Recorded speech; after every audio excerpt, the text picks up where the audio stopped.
Assalamualaikum warahmatullahi wabarakatuh. Welcome to my YouTube channel Poleta Polin. Saya sekarang ingin membahas tentang faktor apa saja yang dapat mengganggu proses kehamilan setelah FET ataupun inseminasi ataupun hamil normal lainnya. Nah, kebetulan kita sudah ada grup baru yang saya buat khusus untuk ibu-ibu yang sudah berhasil hamil baik melalui promil apapun. Di situ kita bahas tentang masalah tips bumil, tentang tips ibu menyusui. Nah, karena itu grup baru, sebagian tips sudah saya berikan, tapi saya ingin menjelaskan lebih panjang tentang apa saja yang harus dilakukan dan tidak harus dilakukan, dilarang, dianjurkan melalui video YouTube saya. Karena kalau tulisan itu kan saya ngasihnya poin-poin aja ya, singkat. Nah, ada teman yang ingin butuh penjelasan lebih dalam lagi tentang apa yang saya tuliskan. Oke, kemarin saya sudah janji di grup baru saya ingin membahas tentang ISK.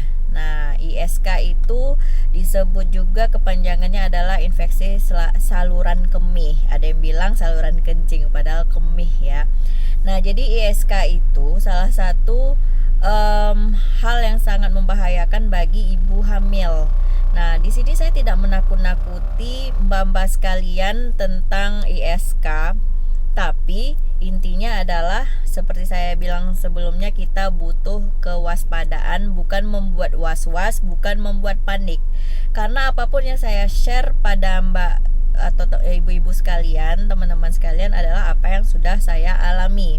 Kita bahas kehamilan saya pada 2018, kembar yang pertama, FET yang pertama, dimana saya saat itu mengalami namanya ISK, infeksi saluran kemih. Itu terjadi pada bulan ke-5 kehamilan atau ke-6. Nah, saat itu saya mengalami ISK setelah saya mengecek labor.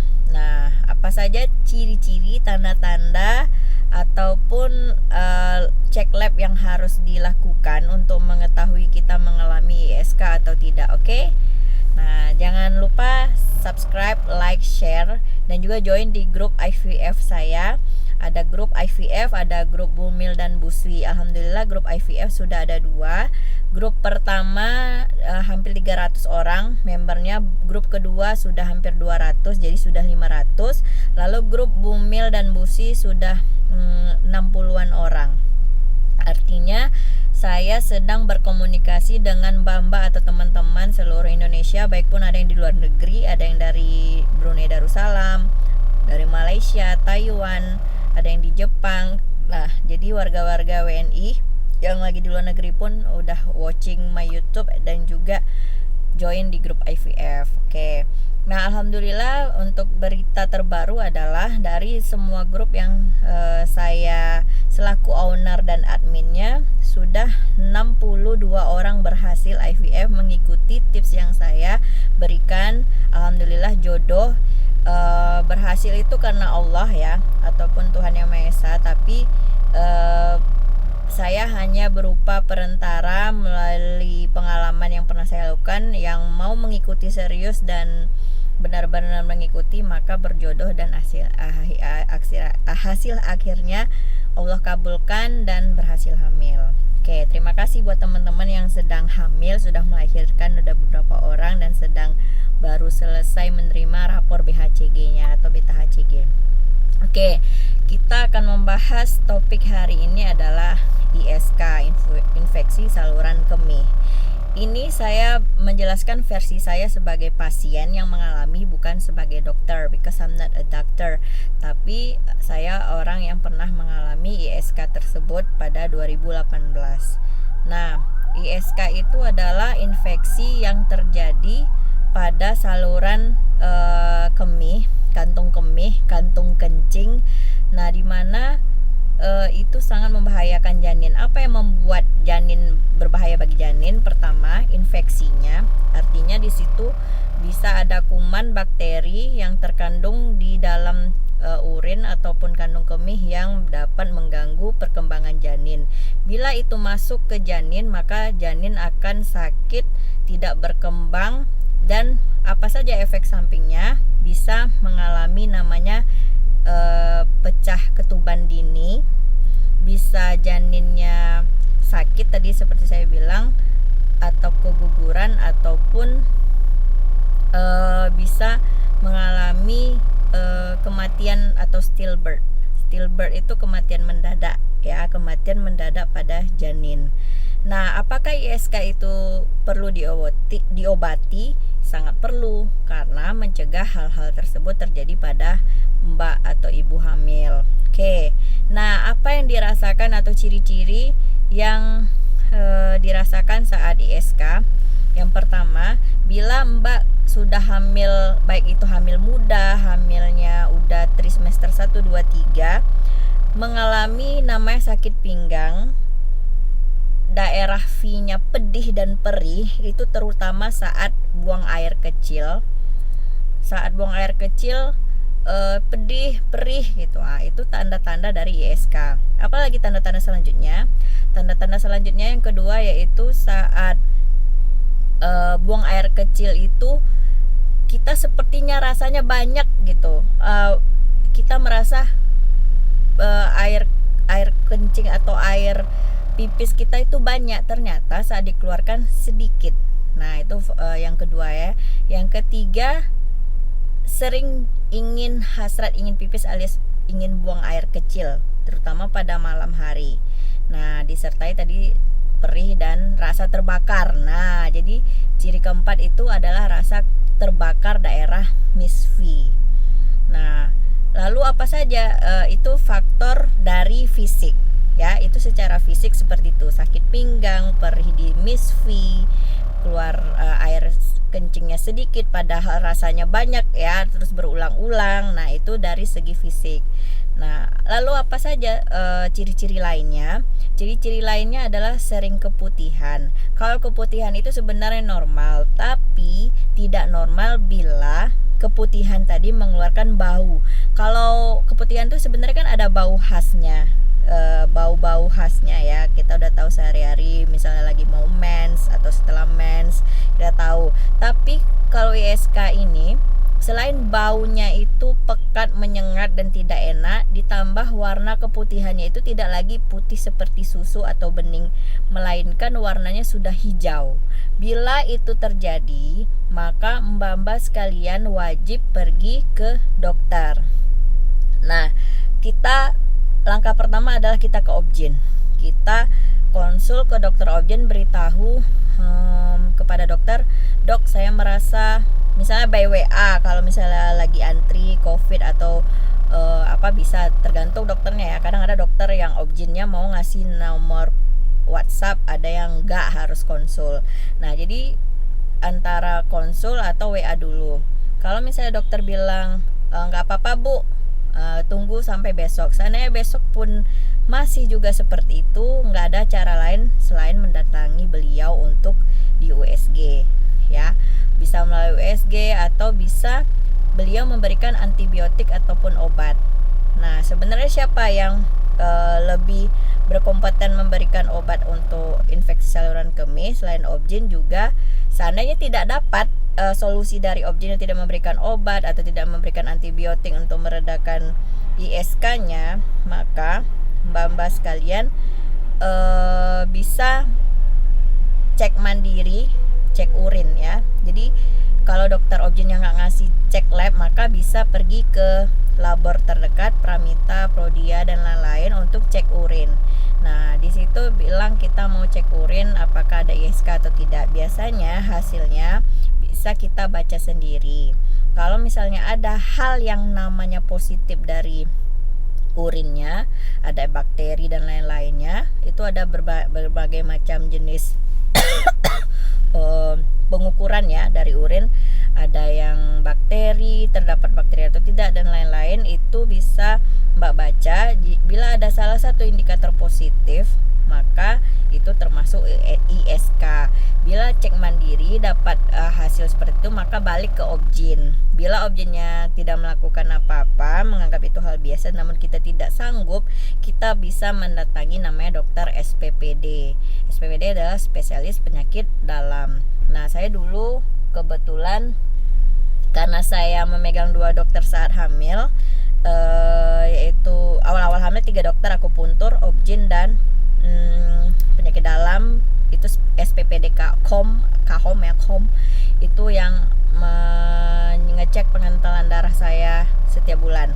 Kebetulan saya memang memegang SPPD KHOM. Saya kebetulan saat itu cek, bilang ke dokter, dok, saya sakitnya perih dok, saya kalau lagi pipis itu perih, seperti terbakar, nggak nyaman, sering kencing yang keluar dikit. Lalu dokternya suruh, oh yaudah kamu cek lab aja, cek urin.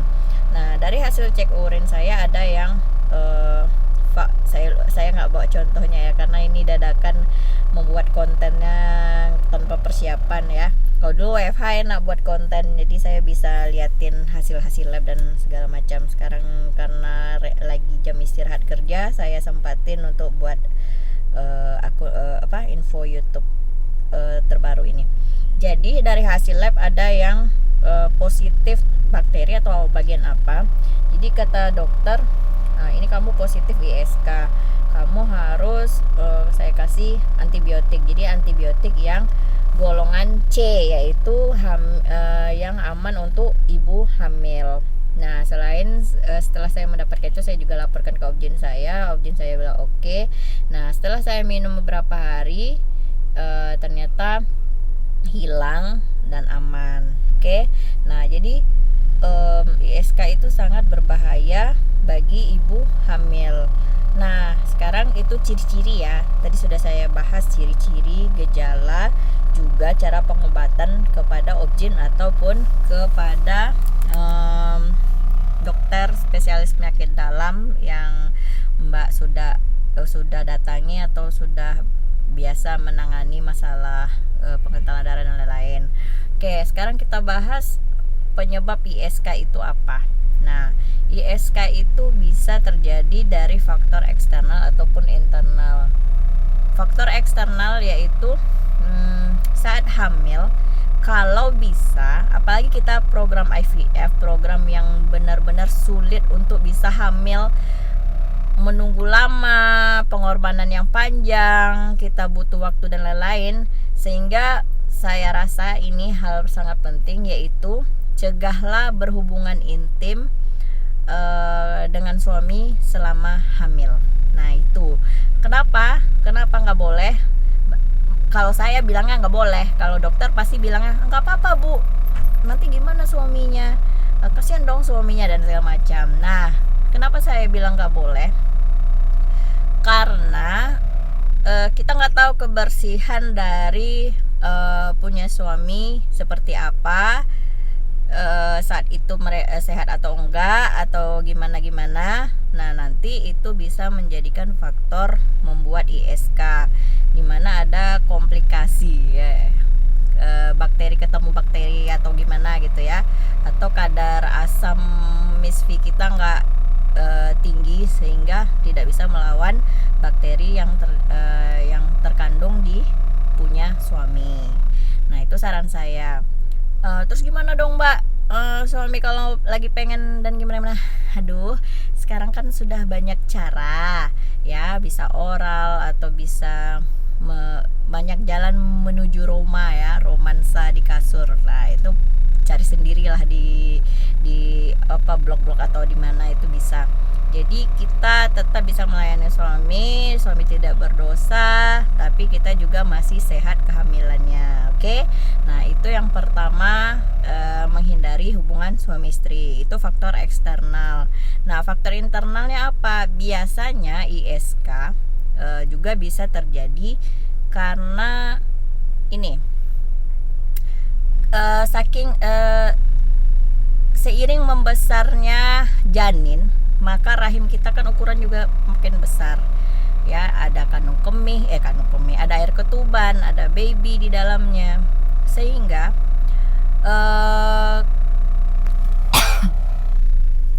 rahim kita pun bentrok atau tabrakan dengan kandung kemih ya. Jadi kandung kemih, Jadi kan rahim tadi membesar, dia menekan kandung kemih. Nah, kandung kemih jadi deketan ya, sehingga kandung kemih kalau kita sering nahan pipis, nah itu yang ketiga ya.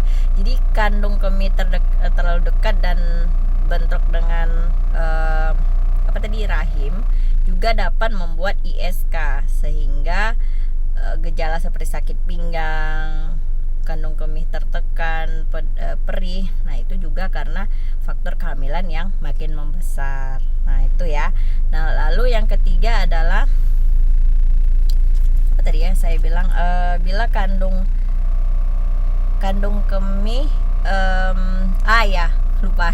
Jadi yang ketiga itu, yang kedua ya. Yang ketiga yaitu terlalu sering menahan pipis.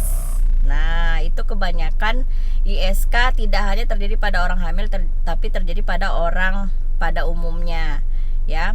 Terlalu sering